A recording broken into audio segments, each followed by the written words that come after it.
Honey, I just traded Finland's military to Kenya for 50 lions. That's pretty good, right? Yeah. Okay.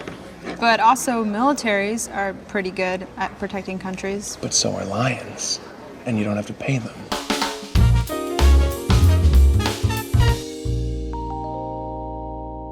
Parks and Rec was originally conceived as a spin-off of The Office, and you can definitely feel that in the early seasons of the show.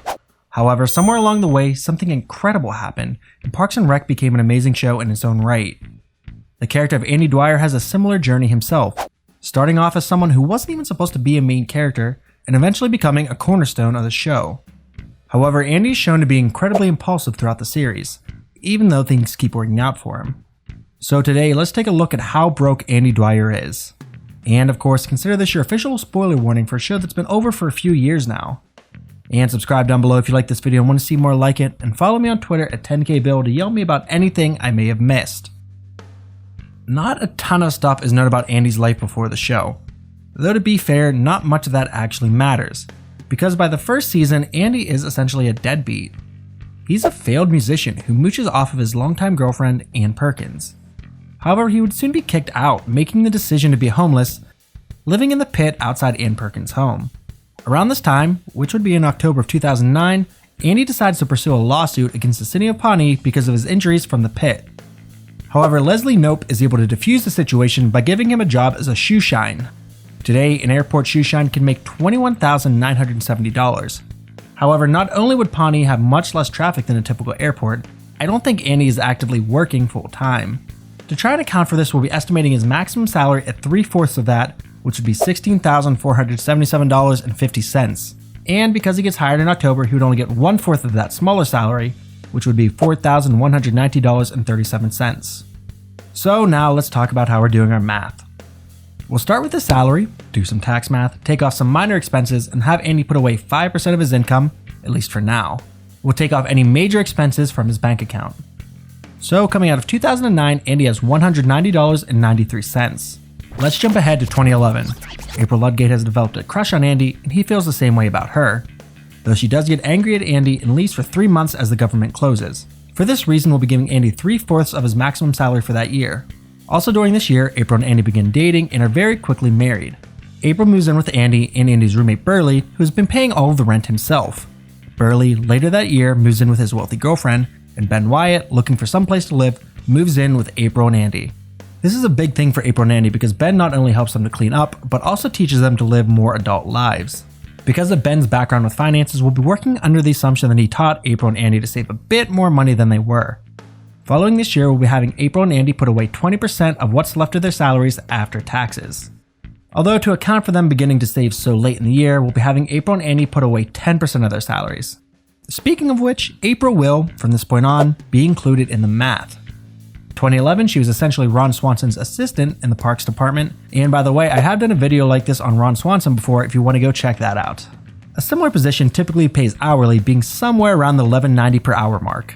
For our sake, we'll be giving April a salary of $19,000 per year.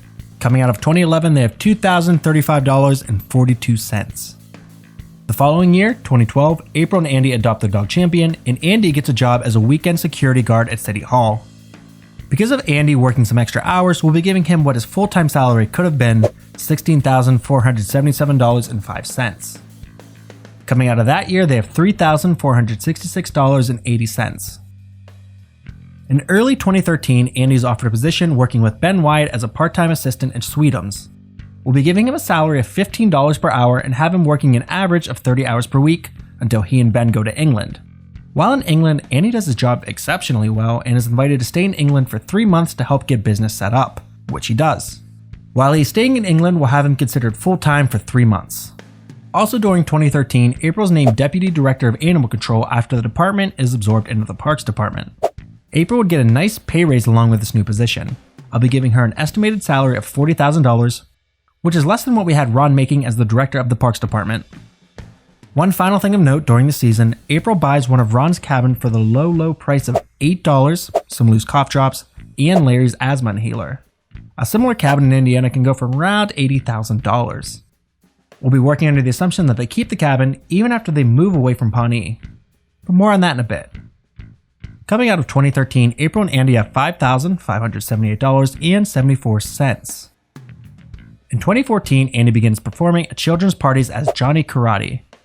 We won't be taking that directly into account until he gets his television show, treating it as a way for Andy to get money that he would probably impulsively spend. The next several years actually happen off screen, with the final season of Parks and Rec taking place in the far-off year of 2017. By this point, Andy's been working on his television show, the Johnny Karate Super Awesome Musical Explosion Show. We find out that he's been getting paid $100 a week for writing, producing, and directing the show, as well as starring in it, sets, props, wardrobe, and driving everyone home. That would come out to $5,200 a year if he's putting out an episode each week. So I'll have that be Andy's salary for the last 2 years, with April still working as the Deputy Director for Animal Control. However, in early 2017, April and Andy, deciding that their lives are not boring, come across an old, creepy home in the warehouse district. The home is very large but has been neglected incredibly, and in fact, no other people are trying to buy it. The home has 12 closets, 3 bomb shelters, 5 dumbwaiters, 2 3/8 baths, and no kitchens. There's also a staircase to nowhere and a fire pool. We'll be estimating the home at the equivalent of $80,000 because of how unkempt it is. We'll have them put 15% down, which would be $12,000. However, later in the season, April plays a crucial part in Grizzle buying up a ton of warehouses near their home and renovating them into a Grizzle campus. This would actually raise the value of April and Andy's home by a solid amount, even if they haven't had a chance to throw a party and let Ron essentially fix their entire home. We'll be estimating that the home would be worth close to double what they bought it for just a few months prior, $160,000. And still in 2017, April gets a job in DC at a job search center. So they decide to up and move themselves to the East Coast and will put their home on the market, with someone from Grizzle likely coming in at some point to buy their home. But that's more of a guess than anything. But before they leave, Andy gets knighted because of course he does. That's the last year we'll take into account. We do see that April and Andy do eventually have a couple of kids while living in DC, but we don't know enough of what they're doing with their lives to make any kind of assumptions. Now, before we get into our final math, let's talk about something that really hasn't been brought up in this video. Andy's band Mouse Rat. We see them play a couple of high-profile gigs throughout the run of the series, but I think they aren't actively playing smaller gigs, and any money they would be making would either go into new equipment or recordings, and thus won't be actively taken into account. So by 2017, Andy has $2,120.70 in his bank account.